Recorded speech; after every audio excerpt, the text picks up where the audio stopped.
Cuando empezamos estas transmisiones, antes de ser los Unboxed, la Choroteca Unboxed, tocamos uno de los temas más sensibles para la sociedad yucateca, para todos aquellos que tenemos puesto un altar a aquel dios ancestral de los romanos, también de los griegos, en unos llamado Baco, otros llamado Dionisio, en fin, empezamos hablando de la ley seca. Y parece ser que ya finalmente en Yucatán entraron en sus cabales, o por lo menos la cuarentena se estaba extendiendo demasiado, y de nueva cuenta habrá venta de licores, de cervezas, no solo en Yucatán, en todo el país, que ya reinició la producción de este tipo de bebidas. Pero la peculiaridad de lo que sucede aquí en Yucatán es la modalidad que se va a establecer hasta el 10 de junio, exclusivamente venta a domicilio. Por eso tenemos mucho que hablar y algunos otros temas relacionados con el asunto. ¿Qué tal, Enrique? ¿Cómo estamos? ¿Qué tal, Alex? ¿Qué tal todos? Un saludo. Pues sí, definitivamente peculiar desde el momento en el que sale. Hubieron otros estados que también implementaron la ley seca, pero no por ello deja de ser peculiar. Y sobre todo esto que dices, ¿no? Las implementaciones de medidas que evidentemente aparente a que son regulatorias. Sí, regulatorias, pero además el gran pretexto que se utilizó fue prevenir la violencia intrafamiliar. Y de eso vamos a estar platicando durante los próximos minutos. Quédense con nosotros. Esto es La Choroteca Unboxed. First of all, what went through my mind is how stupid am I to actually volunteer for this.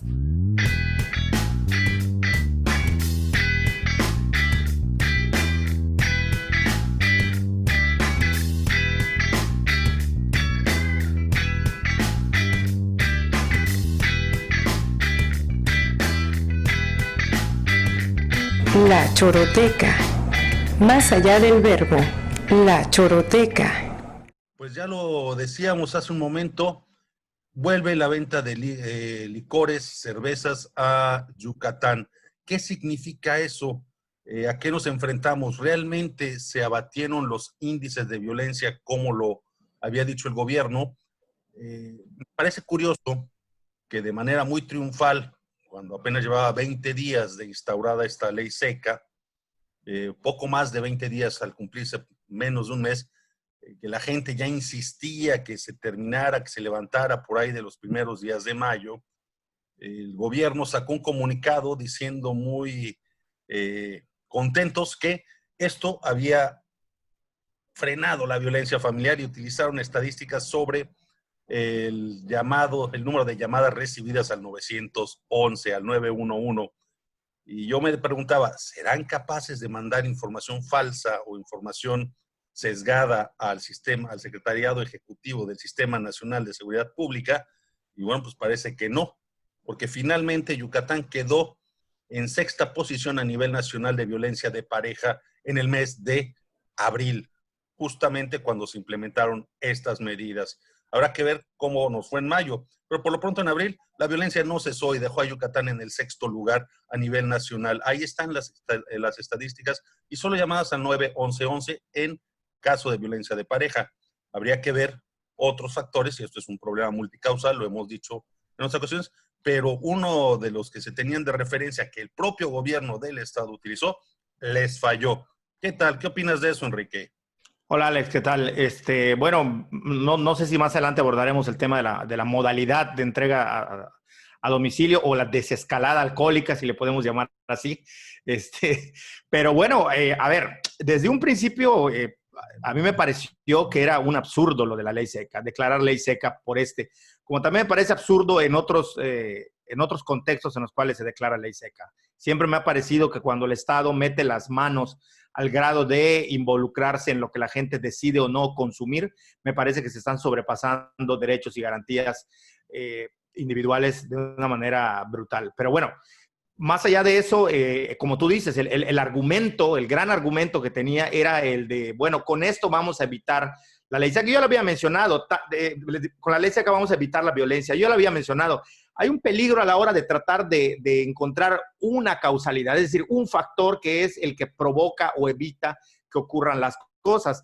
Y en este caso me parece que ni la ley seca ni la cuarentena, no tenemos los datos para saber si esto iba o a evitar la violencia o a causarla. Lo que es un hecho y lo que es indiscutible son los datos duros que nos dicen que Yucatán ocupó el 6º lugar en violencia. Entonces, desde un inicio a mí me parecía que cualquiera que fuese la razón por la cual desde el gobierno se pudiese argumentar que la ley seca por la cuarentena iba a evitar que se contagie más gente por aglomeraciones o que la ley seca iba a evitar que hubiesen violencia intrafamiliar, era fallido el argumento, no tenía ningún sustento. Y lo que nos demuestran las estadísticas que tú mencionas es que efectivamente pues no, el alcohol no era el factor que iba a evitar la violencia. Es decir, implementar una ley seca no venía a abonar en nada positivo, como se quería mostrar en el contexto del coronavirus. Bueno, ese es uno de los temas que saltan ya a la luz y de los cuales habrá mucho que discutir. Los problemas, tú lo dices, tienen otras vertientes, otros factores, otros elementos que los causan, particularmente el de la violencia hacia las mujeres, el de la violencia contra las mujeres.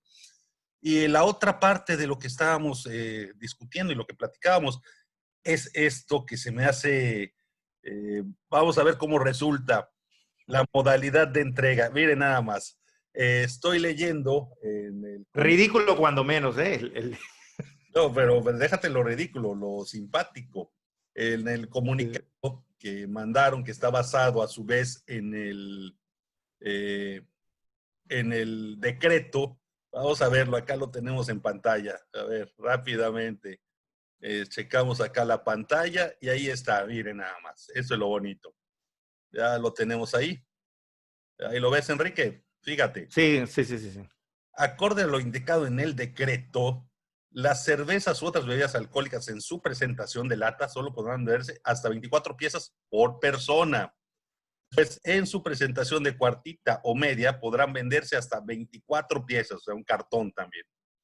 En presentación de caguama, 9, otro cartón.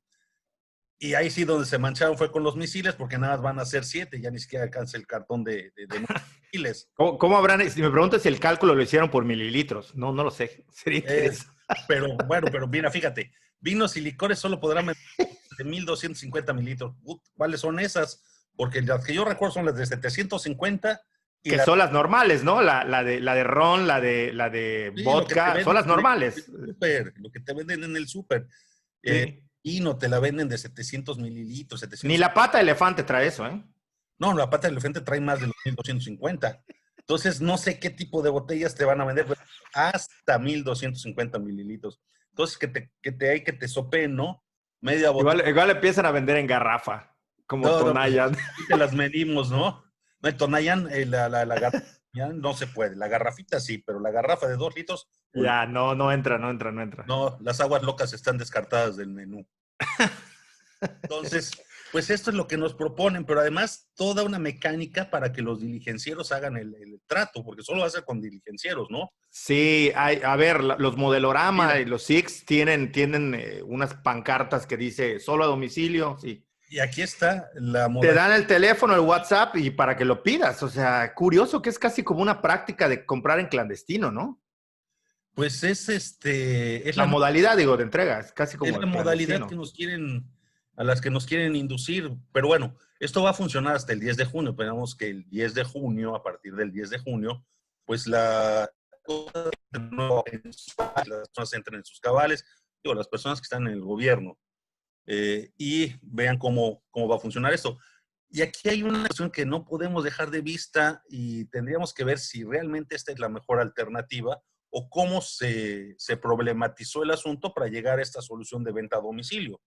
O sea, porque, vamos, si lo que tú quieres es evitar aglomeraciones en la venta de este tipo de productos y venderlo a domicilio, pero por el otro lado estás diciendo contraten un ejército de repartidores, pues como que la lógica de la implementación está medio rara, ¿no? Medio cómo lo pensaron. Porque, bueno, habría muchas otras maneras. Por ejemplo, me acuerdo que vi un anuncio de un Oxxo donde se pedía por turnos, ¿no? Te daban tu ticket por manera digital y tú ibas y pedías entonces en el Oxxo con tu ticket en un horario determinado. No sé cómo están implementando. A mí me parece que esto tiene que ver con el tema de cómo hacer, no se me ocurre otro término, esta desescalada alcohólica. Me parece que es un hecho. O sea, uno se imagina después de que has estado un mes sin las personas que sienten esta necesidad de ir, aunque sea por... Acuérdate que toda prohibición genera exactamente lo contrario a lo que prohíbe. Me parece que decir de un día para otro se abre la venta de cervezas sin ningún tipo de regulación, sí se antoja imaginar que pudiera terminar en algo casi caótico, ¿no? Lo fue el día antes de que declararan la ley seca, los amontonamientos y demás, pero sobre todo me parece que hasta donde puedo prever es como una idea de no causar un caos y de limitar sobre todo el consumo, porque de hecho una cosa es que hayan dicho, bueno, vamos a vender a domicilio y otra cosa es que hayan puesto estas limitantes en cuanto a la cantidad, ¿no? Es decir, si te liberan la venta a domicilio, pero tú puedes pagar por un camión de Corona que pare a tu casa y descargue, pues no hay ningún problema, ¿no? El asunto es que no es nada más a domicilio, sino que hay una regulación. No sé si tenga que ver con algún otro tipo de ley por transporte de alcohol o demás, pero es un hecho que la cantidad la están limitando. Digo, tú puedes ir por 3 o 4 tandas, ¿no? Como se hace normalmente. Cuando ya se te calienta la boca, empiezas a pedir otras tandas y empiezas a mandar a medio mundo y trae otra. Creo que ahí no habrá límite, pero me parece que va por ahí un poco controlar esto, que no se vaya a salir de las manos, ¿no? Pero hay otro detalle, y es que le dicen, que le piden, fíjate cómo está la cuestión, que le piden al repartidor que no le venda a las personas que se encuentran en estado alcohólico. O sea, no puedes ir tú por otra tanda. Tienes que mandar a repartidor, sino yo repartidor. Es que no, ni siquiera puedes salir de tu casa. Yo repartidor llego a tu casa y veo que estás visiblemente alcohólico. Ya no te vendo. Mis 24 latas que ya las traía ahí cargando y me voy. O sea, no te las voy a dar porque tú ya estás visiblemente alcohólico y no te las puedo vender. Entonces, ni puedes mandar a tu hijo a que salga a la puerta a recogerlas. Porque es menor de edad. Porque no se le da a menores de edad, exacto. Pero a ver, entonces si estás haciendo... Ni a tu sobrino, ni al hijo de la amiga que esté ahí. No puedes, o sea. Pero si se te ocurre hacer una fiesta, ¿por qué vas a hacer una fiesta? Es que es lo que creo que están evitando. Es lo que creo que están evitando, me parece. Yo nada más puedo comprar 7. Pero entonces aquí está mi compadre que puede comprar otras 7 y entonces invito a la comadre que puede comprar otras 7 y así ya compramos 21 misiles. Claro, lo que tienes que hacer es esperar a que nadie se emborrache al mismo tiempo, supongo. O sea, son de esas políticas que tienen su razón de ser al fondo, pero que están mal. Deberían, pero sí, claro. A ver, porque... Clara, lo acabas de explicar, es evitar aglomeraciones, es evitar algún tipo de... Una borrachera masiva, que todo Mérida amanezca mañana borracho, crudo, ¿no? Una cosa crudo, o sea, sí. Que amanezcamos como el 1 de enero, ¿no? Exacto. Diciembre, 26 de diciembre. Bueno, puede ser que se quiera evitar eso, pero pues la implementación siempre les falla. Y falla. Fue muy mala y los argumentos por los cuales lo implementaron no tienen ninguna razón de ser. No se sustentan bajo nada. No, sí se sustentan. El de la movilidad sí es... El de la aglomeración sí, pero lo de la violencia y eso sí. No, los de la violencia no.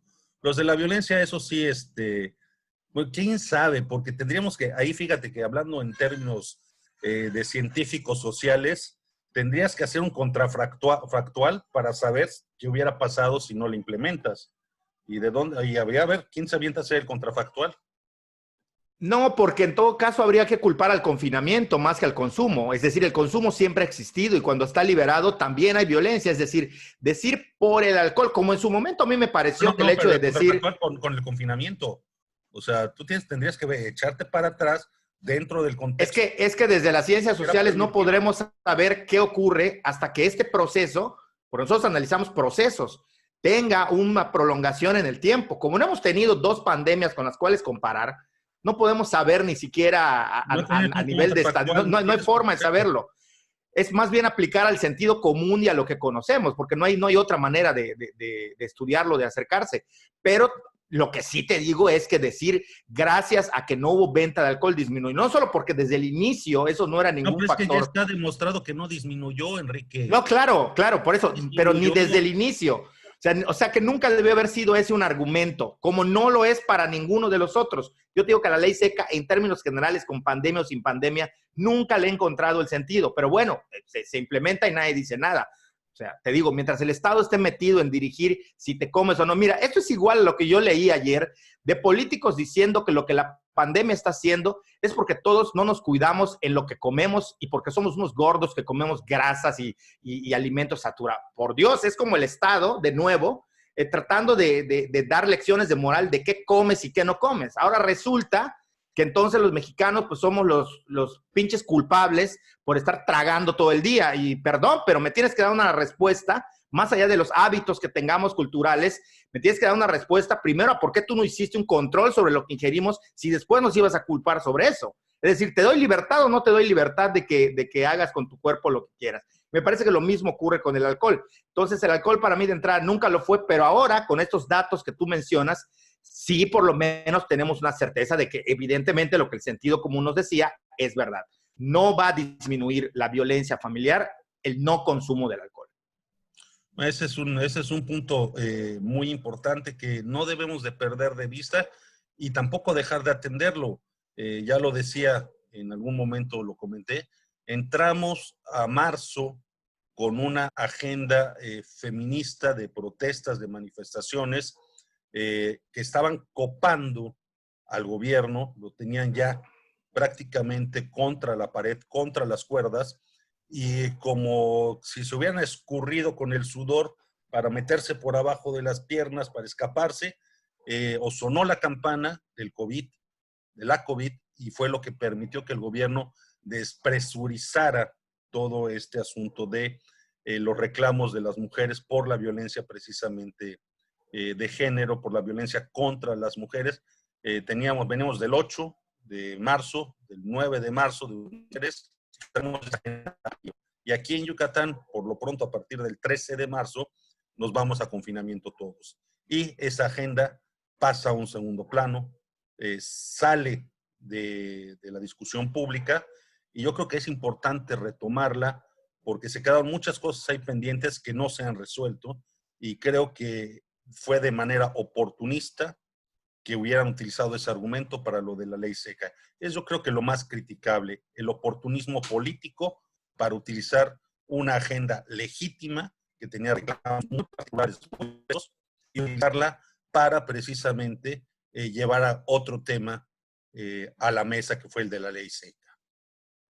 Sí, bueno, a mí, como yo te comenté, a mí me parece que el tema de COVID, lo dije en redes sociales, me parece que esto no es hasta el momento no se puede analizar de manera contundente desde el punto de vista médico, perdón.